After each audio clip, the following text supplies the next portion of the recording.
Oh, welcome to Create More. I am Jeff Straw, your host. And with me this evening, I have two co hosts, one who you know well, know and love, I'm sure, Martin Cuevas, my frequent co host. And we also have a special guest this month, Nate Sterling, also known as Mono Def. Nate's going to join and talk through some music-specific marketing platforms, as well as kind of add some commentary throughout the presentation. Him and I know each other through Icon Collective, and I thought he would be a really great addition for this month. If you saw any of the promo videos about Chris Martinez joining us from Create, he had a schedule conflict, so he is not able to be here. He will definitely be at a future session. We're just not sure exactly what that's going to look like, but stay tuned on that. Chris, hope everything is well. But anyways, let's dive right into it. So if you've never been to a Create More session, we've been doing these for quite some time. Originally, I started them with my partner, Simon Shackleton, who was based in the UK, incredible music producer. And him and I started this as a weekly series, then moved it to monthly. And in the revamp kind of early this year, Martin joined and Simon has sort of left the fold. Wish him all the best. He's still a very dear friend. He's just got a ton of stuff going on. So Martin and I picked up the reins and started co-hosting these together about 4 or 5 months ago. And our intention with this series is to deep dive into a topic around creativity or the business of creativity and provide some insight and some experience from our point of view as creators and as sort of professionals in this industry, and shine a light into that specific zone of creativity and do a deep dive, and then also have a Q&A. We have the ability to have people come up here on quote unquote on stage with us. So if you are interested in that, I would love to have you. That link is accessible through our Discord is the best way. And our Discord is available through, let me pop this link up here. Give me 1 second. If you drop to this link down here on the bottom, or actually it's probably even easier to do it like this. Look at this, just got the links going everywhere. That page will actually take you to my site, jeffstrawbranding.com/links, where all of my socials are, but all the Discord links and all the Create More links are here. So I think that's about it for the housekeeping side. Any sort of comments before we get started, fellas? Good to go. I'm good to go. Cool. So yeah, the last couple sessions we've talked about have been pretty kind of headspace centric, I would say, in a really good way. But we wanted to bring the topic to something a little bit more sort of concrete. And so that's where we came up with this idea of business basics. And actually wrote a bit of an intro for us instead of just flying from the cuff, which is what I normally do in improvising. So bear with me, but here's what I got to kick us off.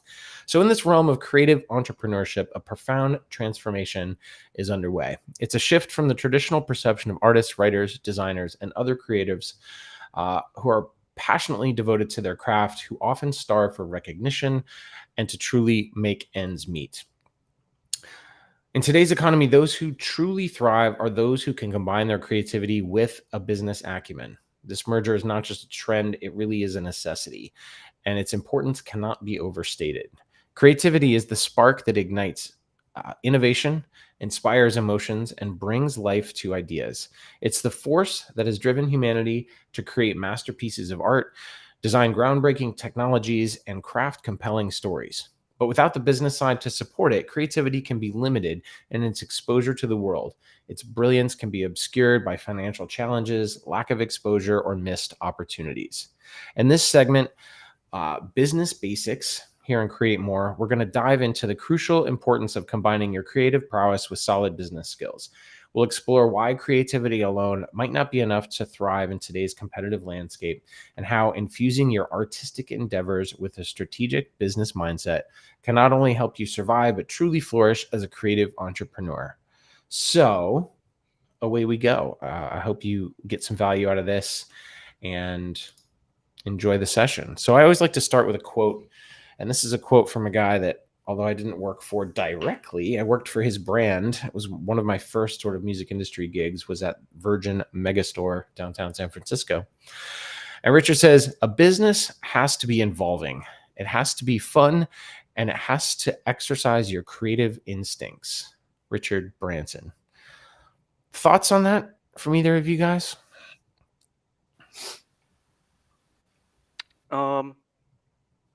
I feel like a business does have to be like engaging to a lot of people, like wanting to bring people in and in a fun way, like creative and um something to bring like an incentive to being involved with the business, especially if you've never heard of a business before. And when you get involved, you get, incentive or creative instincts. I like that. I think, it's funny because this statement he'd probably say a brand today if this quote was from quite a while ago. But to me, businesses and brands that really have passion layered into them are the ones that are the most attractive to me as a consumer or me as a fan. And I think that that's really what he's getting at. And the flip side is that for an entrepreneur or for an owner or a business starter, that fun and that creativity is what drives us to be able to sort of wake up day in and day out and pursue excellence in that business. And if it's not fun and not creatively rewarding, it can just kind of real quickly turn into a grind. Agreed. Right? Yep, absolutely. So we're going to go through 1, 2, 3, 4, 5, 6, 7, 8, 9, 10, 10 different sections here today. So we're going to keep this at a pretty high level. We're going to go through, and I didn't have an overview slide, but we're going to walk through real quickly is business setup, a business plan, branding, marketing, advertising, generating leads, sales, closing deals, invoicing and payment, and lastly, financial management. So I know it sounds overwhelming. We're going to piece through each one of these, and I have a few bullets and a few thoughts to share around each one. And the gentleman here will also kind of add some commentary as well. So getting started here with business setup, and I know Martin, you've got some thoughts on this too. So let me go ahead and let you kind of speak to this, and then I'll hop in. I'll pop these bullets up here for you. Sure. Thank you. Yeah. So starting your own business could be a very scary endeavor if you've never done anything like this before. And if your sole focus has been your creative side, which it should be, but at the same time, you need to make money, you need to eat, you need to build for a better future, right? So you can do that a couple of ways. Your LLC, your limited liability company, or a sole proprietorship. These are two very common business structures, right? Each of them have their own advantages, they have their own disadvantages. And then we're going to talk a little bit about the two. End of the day, though, the choice between an LLC and a sole proprietorship is really going to depend on a bunch of different factors, like the level of liability protection needed, tax considerations, how complex your operational structure is, and then whatever your long-term goals might be as well. So, ownership and management. An LLC is a separate legal entity from you, the owner, or known as members. Members can include individuals, other LLCs, or even corporations. They can have one or multiple members. Management can be either member managed or manager managed, depending on how the LLC is set up. A lot of words there, but I'll try to break it down a little bit more. Sole proprietorship is a business owned and operated by one person. The owner has full control over all business decisions and operations, which sounds pretty good, but it gets a little tricky when it comes to tax time. What an LLC does primarily for you is give you protection. It gives you limited liability.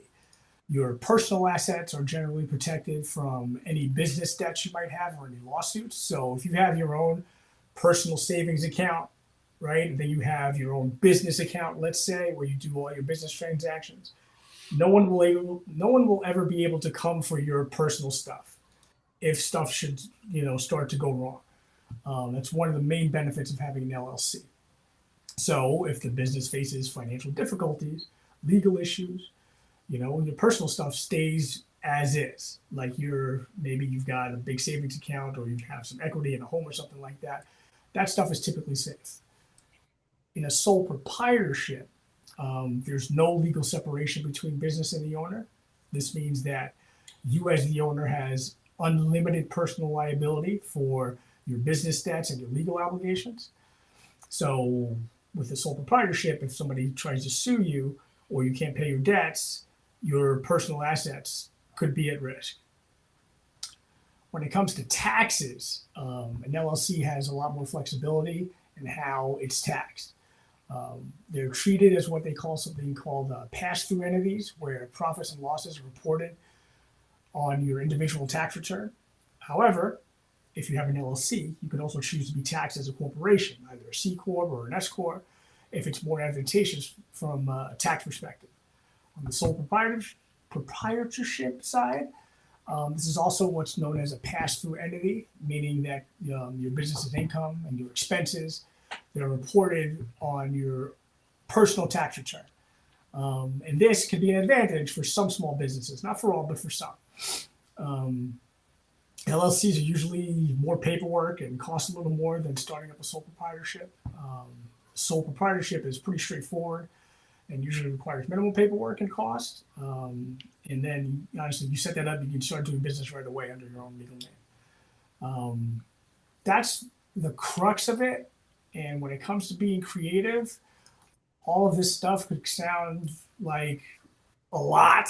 And it is a lot, especially if you've never done anything like this before on the business side. So it will never hurt to get some advice from someone who's a financial planner. And you can usually find financial planners just through your bank. And you'll be able to talk to somebody for like a small fee, which is what I do for my business. They help me out with my short-term financial goals, my long-term financial goals, retirement, all that fun stuff. So if you're overwhelmed and if you're intimidated, don't be afraid to reach out, because you want to try to make the best decision early on so you're not hurt longer down the road. So yeah, that's my little spiel on LLCs and sole proprietorships. I personally have an LLC because that works for my business setup. But you'll have to figure out what's going to be best for you once you decide to go down that route. I am impressed. Why? Thank you. Lobbed you a little softball there, and you just knocked it out of the park. Thank you. Yeah, that was really well said. I'm just going to keep things rolling. I appreciate that, Martin. Though the last thing I'll say is, while we're certainly not financial planners and we don't purport to be, being able to speak to your community and ask other members what's worked for them and why is another great reason for joining something like a Discord server or a group of Facebook group of artists and other like-minded creatives, just to get perspective and sort of shared experience. And so it's one of the great things about sort of having the community that we have, is that we're able to, just simply, without, again, being sort of tax advisors or financial advisors, but at least share experience around these sorts of things. So thanks for that, man. Let's talk about a business plan. So again, from a high level, unless you're looking for investors, you don't need to have something incredibly detailed and lengthy, but it is really good for yourself to simply have a business plan. And what that's going to look like is, again, from a high level, one of the things you're going to want to do is identify your creative niche and your target audience. A lot of times people will go to start a business without really thinking about who their potential customers are. And that's a bit of a weakness for most businesses, is not understanding both the niche that they're going to fill and who their potential target audience is. Another important facet of a good business plan is that notion of having really clear-cut goals and objectives with what you're trying to do with the business.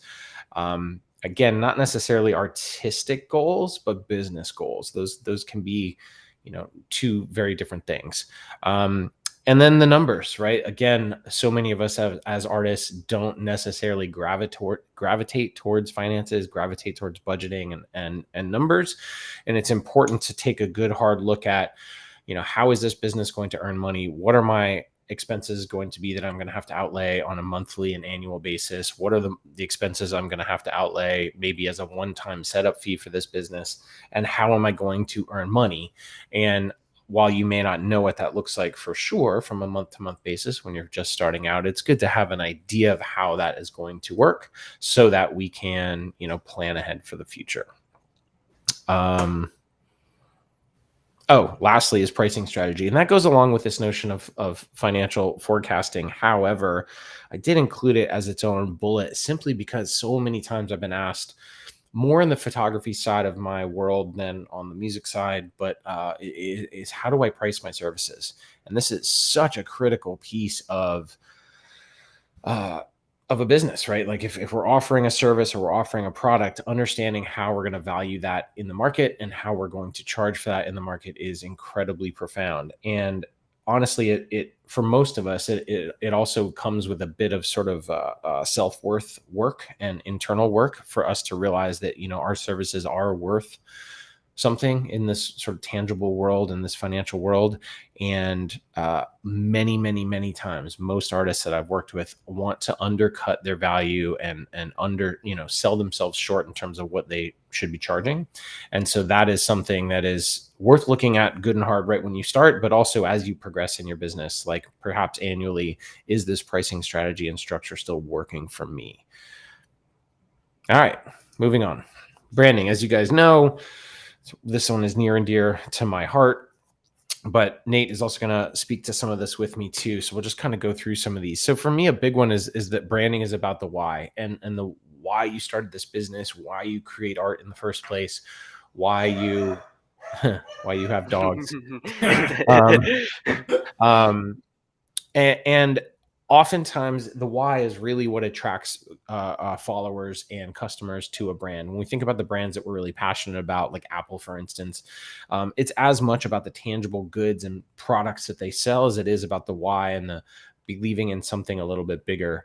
And so I think that is a really great exercise when you're starting a business is looking at the why.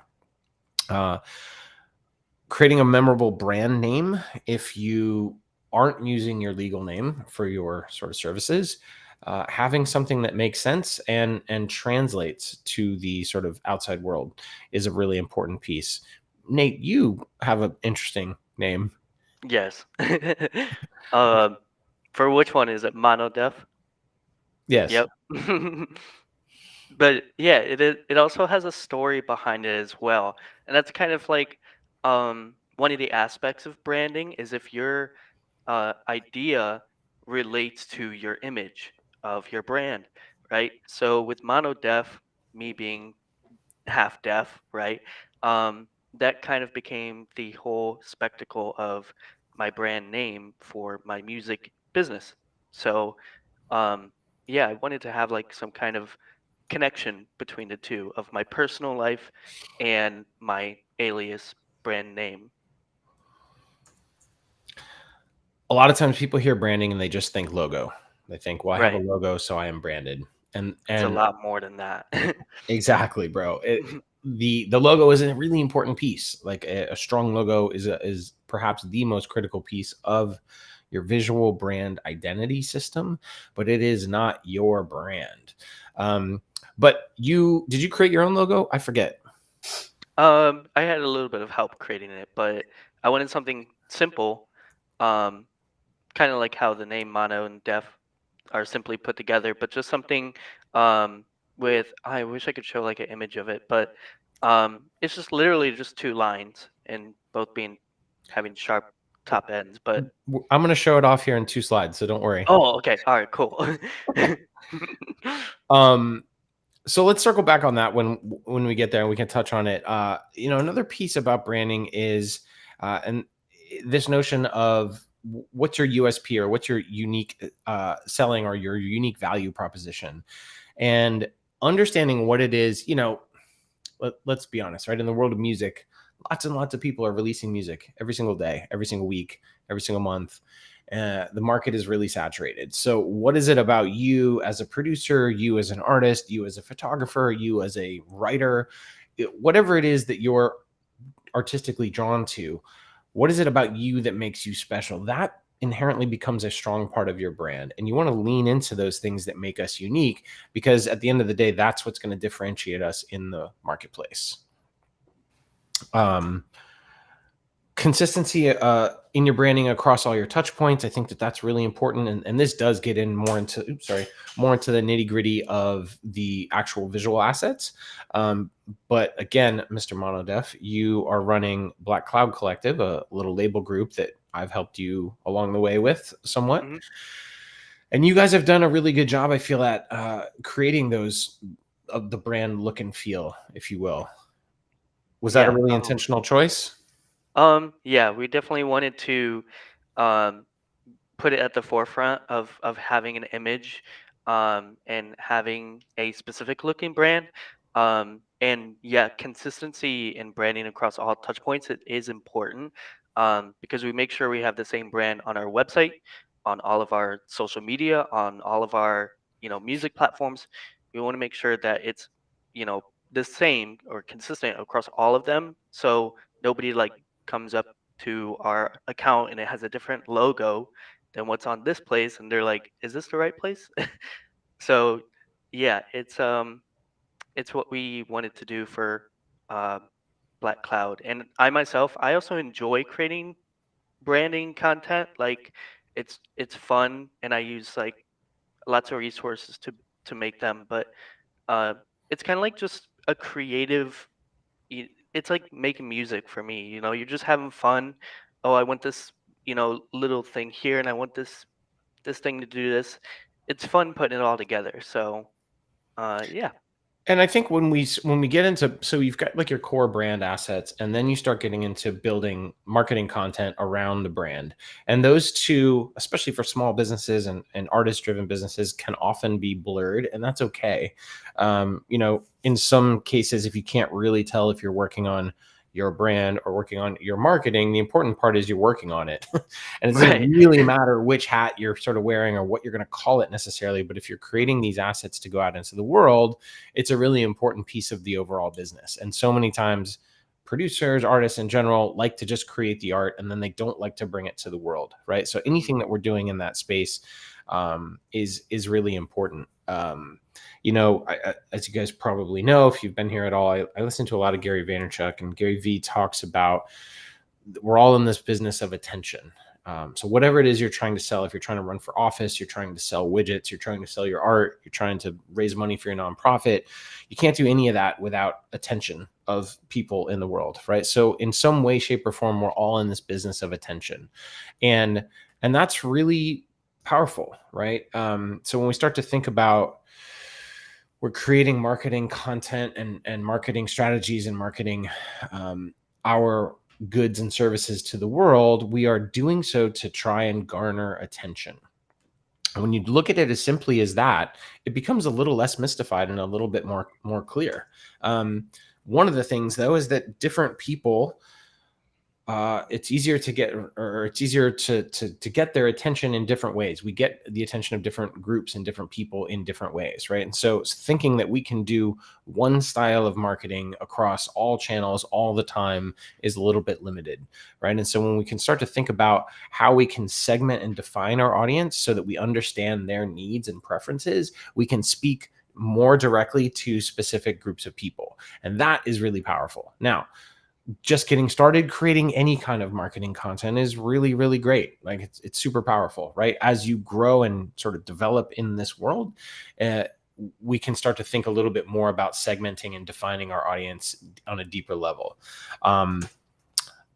Building this online presence, you just touched on it, Nate. It's really important that we have that consistency across all of our platforms, so that if somebody does find us on one of them and then goes to try and find us on a different platform, they're very clear that they're in the right home. And it doesn't mean necessarily that we're sharing the exact pieces of content on every platform. In fact, if we have the ability to create custom bits of content Mhm. for platforms specifically, we'll be very well served. To be frank, a lot of us don't have that kind of time. And so we are pushing whatever content we're creating out to all platforms. And that's certainly valid and worthwhile doing. But again, as we grow, or if we bring someone onto the team specifically for this role, we want to look at, okay, what are the trends that are really working on TikTok right now that have nothing to do with anywhere else? Or if we're going to spend money to try and get some attention. We'll talk about advertising in a little bit. Where is that money going to be best spent? It doesn't make sense to splatter it across every single platform. How do we know where our dollars and where our attention is going to be best served? Content marketing strategies sort of falls under this too, right? What are we going to do in terms of verticals or series of content? Is how I like to think about these. A lot of times artists and producers just don't know where to start, right? And so if we can kind of think about, well, here's an idea for a series of videos that you might be able to do, and then they have the ability to touch on those every week, maybe every day if we're lucky, but you don't have to regenerate a completely brand new idea. You can just do sort of episodic and series based types of content that can work really well. Not everybody is built for doing a podcast. Not everybody's built for blogging. Not everybody's even built for making video content with their face in it. That's okay. We want to find your strengths that you can play into and feel comfortable with, and then lean into them. The last little bullet here is just that, networking and collaborations within our industry are also really kind of good ways to market, mostly because we're then cross marketing, right? So we're opening up our content to the audience of another artist, maybe a venue, maybe a promoter, etc. And so we then have the ability to sort of garnish new attention from new people. So that's my thoughts on marketing. Anything for you guys to add that maybe, again, trying to keep this high level, but anything that we really missed out on? No. There's that logo. Oh, there it is. Cool. Dun, dun, dun, dun. I love that this looks like your official Spotify playlist, but it's not. Is that correct? Yeah, totally did not steal the idea from Spotify. What are you talking about? I love it. I love it. I love it. So this is mono deaf, by the way. I'm gonna click over and have your screen share. So Okay. the main reason I brought you on was to speak about some of the music specific marketing platforms that you're using, and I've seen you sort of grow and start to use through our sessions. And I thought it would be really useful and helpful, especially for the musicians in our audience and the producers in our audience, which there's a lot of, to walk through some of those. So Of course. I'm going to pop your screen up here, my friend. Okay. And I'll kind of give you the reins. Go for it.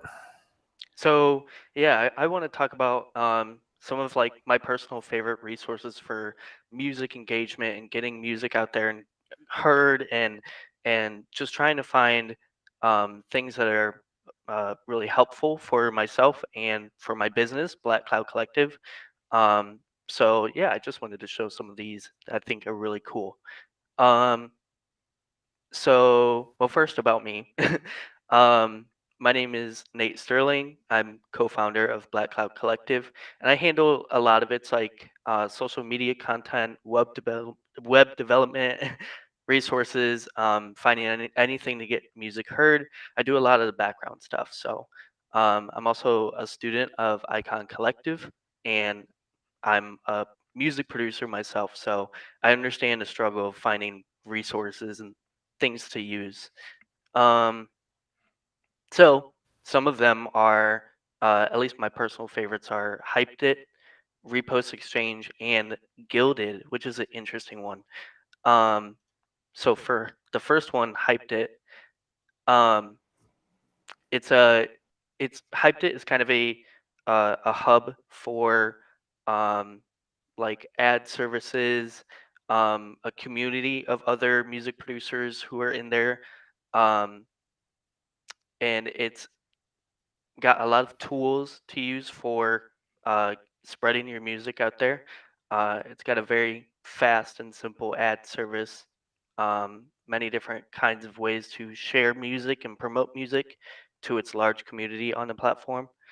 It's easily integrated pre-release smart link to get those pre-release saves for upcoming new releases. So you can start building up the pre-saves before your music comes out. Um, it can track who engages with your music by either download plays or even the pre-save links as well. And it's got a lot of frequent updates as well with new or improved features for better usability. Um, Interestingly, behind the whole hyped it provides a lot of really cool blogs about like music production, getting your music heard, or growing a fan base.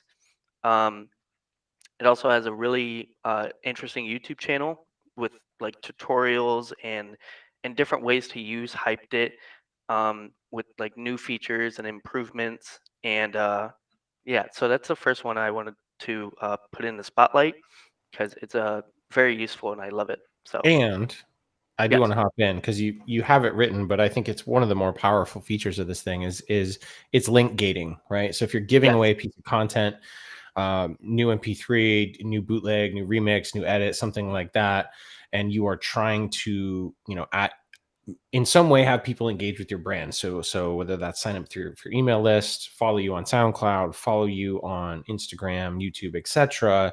Their platform works incredibly well for that, and that's one of the free portions of the service. Am I correct in that? um, I I believe know it's so. a Yes, premium model, right? setting up link gates I is think there's some limitations on how many of them you can do on the free level, that kind of thing. But it's a very worthwhile strategy, especially as you're trying to build and grow your audience. Okay, you're doing yeah. great. I just wanted to throw that in. All right, carry on. So for number two, which was repost exchange, almost like the same thing, but more focused towards SoundCloud alone, because SoundCloud is, I believe, number two most popular music platform. So as it just focuses on SoundCloud, you can use it to give and receive. Well, it's a give and receive system with credits. Reposting tracks earns you credits, and then once you get those credits, you can use them to run campaigns for reposts. So it's kind of like um, a I give you this and you receive this kind of system, which I actually appreciate because it helps boost engagement, right? And it's also kind of a security thing. So it there's no bots in the platform that are just kind of floating around and do whatever they need to do. Um, so campaigns can also give incentives for commenting on tracks. So for a certain amount of credits, people can get those credits if they comment on your track. So they have to listen and observe the track in order to comment. So another safety feature as well. Um, it also has the ability to receive direct submissions for reposts if the artist track matches your selected genres. So if uh, if somebody sees Black Cloud Collective on there and they want to one-on-one submit a track, they can do that if they feel like it would match with our other music. Um, it has the ability to give rewards for being active on the platform. So um, if you are active for so long, they can give you credits or discounts or free campaigns. Another cool feature. Um, and artists can star you as a favorite, staying up to date with your newest campaigns. So um, I really like Repost Exchange. It's also very secure. Um, funny story is that when I started up a new account with Repost Exchange, we got banned for being a bot. But so I had to message them and say, "Hey, we're not a bot. Can you please unban us?" So uh, they got a false positive. But it's important that they're super secure about bots because we obviously want to use systems that aren't fake in any way. So I definitely trust Repost Exchange. So I definitely recommend it. Awesome. And then the last one is Gilded. So not super music producer kind of tool, but it's kind of like a can be used as a business tool if you have a team that you're trying to communicate and you want to have integrated tools. You can use this. Um, it's primarily a Discord alternative for gaming communities, but it has been a great team hub for businesses like ours, Black Cloud Collective. It provides really interesting tools such as calendars, task lists, documents, forums that everyone in the server can add or edit. So if we have an upcoming release or we have a photo press shoot coming up or anything of that nature, we can just add it right into the integrated calendar and everybody gets a notification. Um, it has a meeting room to live stream for meetings. Um, you can upload social media content to keep it all in one place. And of course, just like Discord, it has a chat channel to talk amongst other team members. So definitely interesting, but it's proven very useful. So I definitely recommend giving it a look. Does Gilded have, because I don't use it. I'm aware of it, but I don't use it internally. Does it have the ability for you to have a sort of cordoned off section for your team as well as a public facing side if you wanted to Yes, have it be your main community build? yes. It does. Um, it does. We kind of use Discord as our community, um, community base, but then we use Gilded for just our business teams alone. So we kind of split them off because we don't want to get them mixed up and um, have any issues with that. Sure. And So I think the installed user base on the Discord side is obviously bigger, yeah, right? So for a public facing side, that makes a lot of sense. Yeah, this was great, man. Again, thank you so much for taking the time to sort of put these thoughts together. This looks great. thank you. Yeah, man. That was your last slide, yeah? Yes. Okay, cool. I'm gonna hide that. Just wanted to make sure. So that was mono def. I think we should update this instead of limited. All right. So thanks again, Nate. I appreciate that, brother. No problem.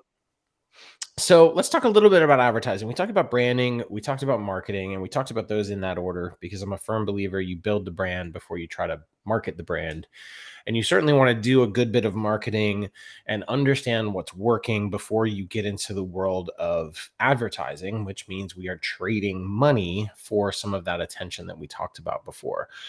Some sort of, sorry, before I get into this sort of bullet list, we really want to see what's resonating with people. So the best way to do that is to experiment with sort of boosting posts or paid social on pieces of content or on posts that are already doing well organically. By organically, I mean free. We haven't spent any money on this TikTok video. We haven't spent any money on this YouTube video or this Instagram post, but it's done incredibly well comparatively to our other pieces of content. This is one we want to look at potentially putting some money behind, right? We're going to add some fuel to the fire, so to speak. So some ways we can do that: paid social or boosted social content. And that really, for a lot of creators and a lot of artists, might be the only way we ever experiment with paid. And that's okay. If it's doing the job and it's starting to work for us, then that is great. We can look at Google AdWords, especially for service providers that are where their customers are looking for a specific solution in their area. For instance, maybe I'm a wedding photographer. You guys know I'm not, but if I was, doing paid Google AdWords around wedding photography is a really smart move in your local area, because people that are looking to Google or a search engine and saying, I want to buy this thing, if you are then listed in those search results and you have a compelling website to bring them to, then that might be a really fantastic way for you to advertise your business. I did put Yelp in here as its own category. They're really aggressive about getting you to spend money with them, especially when you first start your Yelp business account. They will not leave you alone. I'll just fucking say it. I'm not crazy about their service, but I think that if I had a different like offering, their client base might suit me really well. Again, if I was doing something a little bit more sort of mass appeal, like family photo shoots or weddings, that kind of thing, then the customers that are flocking to a place like Yelp might suit you really well. If you are a dubstep music producer, you probably aren't going to have a lot of luck advertising your business on Yelp.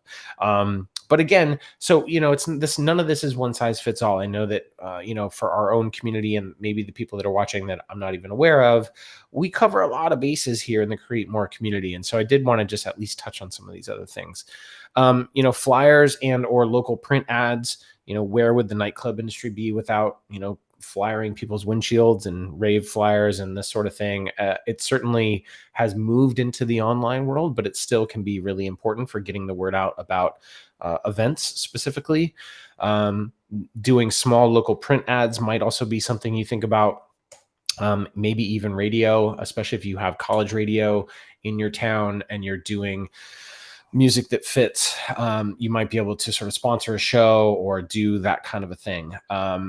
Traditional FM radio is going to be really expensive, but I did want to at least put it here. If you're partnering with a larger brand to put an event and they have that kind of advertising spend, that this might be something you look into. I didn't cover TV and billboards, and then we're talking about really significant spends, but most importantly, what I want to convey here is let's make sure that your content is working without any money behind it before you simply dump a pile of money onto something hoping that that is going to make it work. And if you take that approach, you're going to see more success.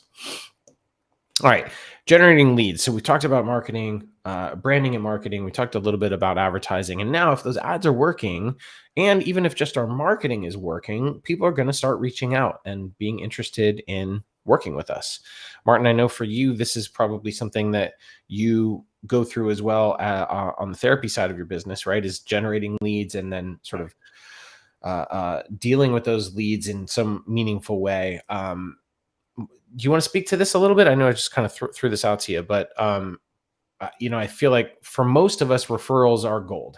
Like I know for me, most of my business, both as a photographer and as a DJ, saxophonist, etc., come from referrals. They're gold, a trusted source referring someone that they also work with or that they know, or a colleague or a family member to you. It goes a long way. And so then if you do a good job, you get more referrals, that kind of thing, right? But there is a finite sort of limit to the amount that can provide. So referrals are really important. Hop in if you want, bro. Again, I don't mean to like kind of throw this at you, but having some sort of a CRM is also important. So by CRM, I mean that's an acronym meaning customer relationship management software. Like Salesforce is the big dog in this space. If you're running a small business, you do not need Salesforce. If you're running a Fortune 500 company, you probably do need something like a Salesforce. But at the end of the day, what it is it's something to help us keep track of our incoming leads, our incoming prospects, and our incoming and outgoing sort of messaging to those people, as well as they go from a lead into a client. How do those communications get managed? How do we make sure we don't lose track of potential work through those leads? And again, producers that are only sort of not really performing, maybe this doesn't touch on your world as much as it does at somebody that's like actively booking shows or playing private parties. Photographers, certainly this falls into this notion of, oh, somebody wants your service and you respond to them right away. And if they don't write you back, it just gets lost in your inbox, right? We want to avoid that kind of thing. And so having some sort of a CRM tool aside from just our Gmail inbox is really helpful. The platform I use, and I didn't really like do a whole screen share about it, but the platform I use is called Bloom. And what I found in my journey was I needed some way to not only help me through these next few steps of the process, and I'll kind of touch on this early now, but Bloom was a platform I identified that I had just weak spots in not only my CRM and lead generation, but also in invoicing and payments and financial management. And so I was able to sort of capitalize on the system, which is a paid platform, but really tidy up a lot of my processes through my business. And so finding something that works for you can be really, really impactful. Last thing is we also know, through marketing, social media is really important for lead generation, right? If we're doing social media correctly, it's going to be having people DM us. It's going to have people sort of inquiring to us through comments, through messages, etc., about potentially working with us. And so leveraging that social media content for lead generation is really important. But then having a system we can then port over into to bring them out of the Instagram DM world into a bit more of a meaningful business conversation is also really important. And look, part of the deal, especially in the creative world, is we have to meet people where they're at. Maybe people are only comfortable in the DMs on a social media platform. And if that's the case and you want to work with them, maybe that's where your communication needs to be too. But when possible, we want to pull them out of those sort of more personal style of communication to something that's a little bit more trackable. So that's it on leads. Was there anything you wanted to add, man? Again, I just sort of talked over after I. Those are all really, really good points. In end of the day, it's all about the hustle, and not getting too discouraged when things aren't going right, especially in the beginning. For my business, right, I'm a psychotherapist, but I work mainly with creative types. So we actually have this conversation a lot. Like, my hustle has got to be out there to like the colleges, the doctor's offices, those types of places that I could let them know that I'm available to do this work. And then it's maintaining that relationship. That's the critical part, and making sure you stay visible to the people you're out there trying to hustle. And then, the more you do it, the better you get at it. But like you mentioned, the CRM system is critical to keep stuff organized. Like, you can start real simple on like a spreadsheet if you're good with spreadsheets and all that kind of stuff. But at some point, if your business starts to grow and it starts to grow fast, you're going to want something a lot more organized. So I like the whole thing you talked about with the CRM system. Cool. Thanks, man. Mm-hmm. Let's move on.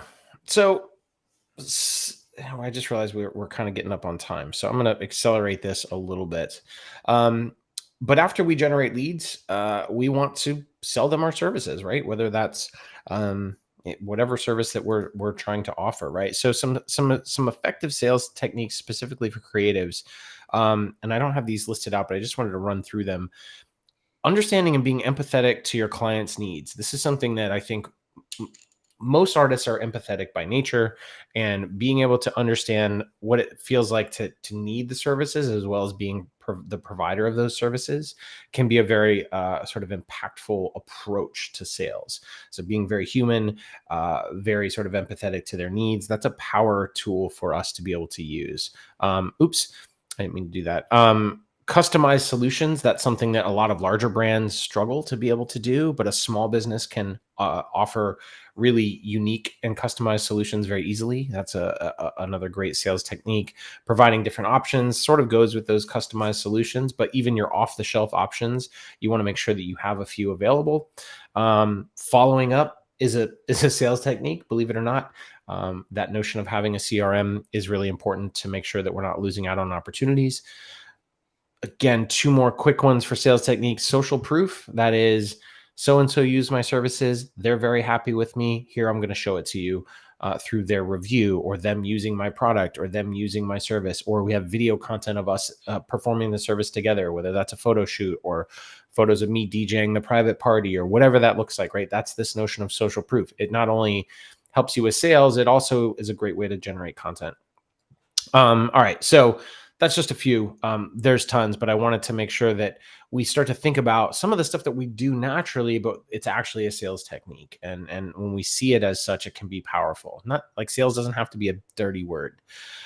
Creating a compelling sales pitch, I think that sort of goes along with the list I just talked about. A way to overcome objections gracefully. I think that this is twofold.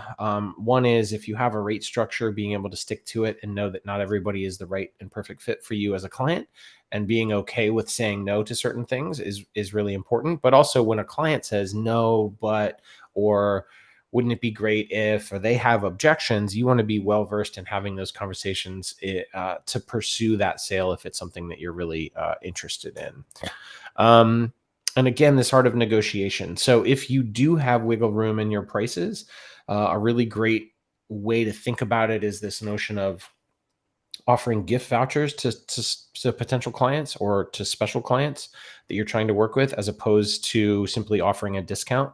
Discounts can feel cheap. They can feel like you're devaluing your service, whereas a gift card makes somebody feel special, makes somebody feel like they did something to deserve this sort of extra value that you're providing. And it doesn't devalue your product and service for the next time that you might want to work with this client. Or if they refer you to someone, then that referral doesn't automatically come with, oh yeah, and they gave me this super killer discount. And so it just sort of preserves your revenue stream for future transactions, and it's a really kind of smart technique to use. All right, that's it on sales. Let's move on. Closing deals. I'm just going to go through these real quick. Making sure that we're able to send proposals and or contracts in a timely manner. You know, a lot of times, especially in the design world or the branding world, people want to see your ideas up front. If on the music producer side, if you're going to maybe create custom music for a particular client, they're going to want to see, where have you done that in the past?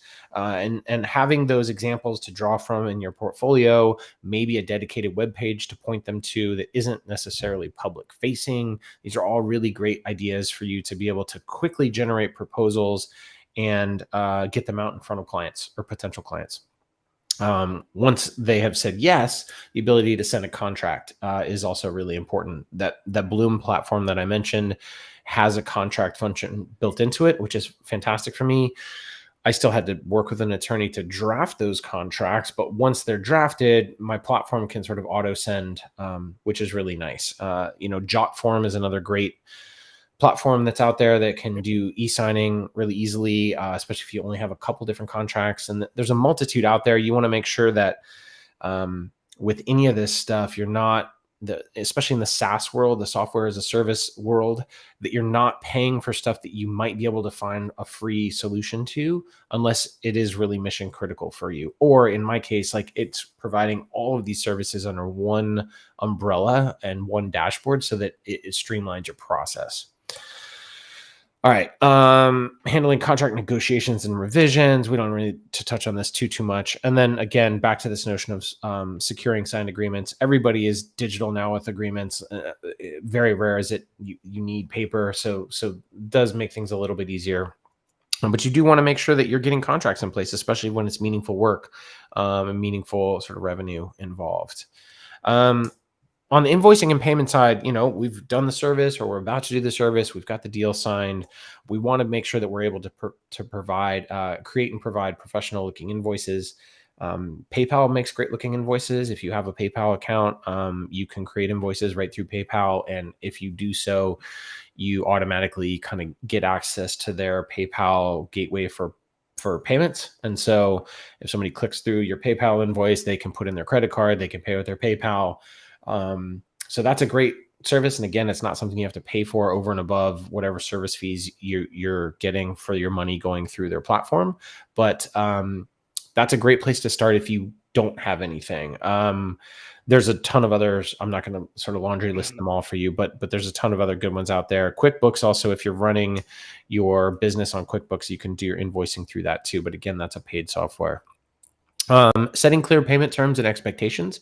This isn't just through the fine print, right? This is in the conversations you have with your client when you are closing that deal, so that they understand, yes, it's X amount up front. It's X amount when I deliver the finished goods or the final services. And that should be payable the day of the show, the day of the event, whatever. And then the paperwork and the invoice backs that up. But when they see your invoice, this isn't the first time that they're hearing this. Like, that's really important, that you're actually hand-holding them through your process. Like, you want them to feel special. They're spending money with you, right? This notion of customer service through any point in this process is really, really important.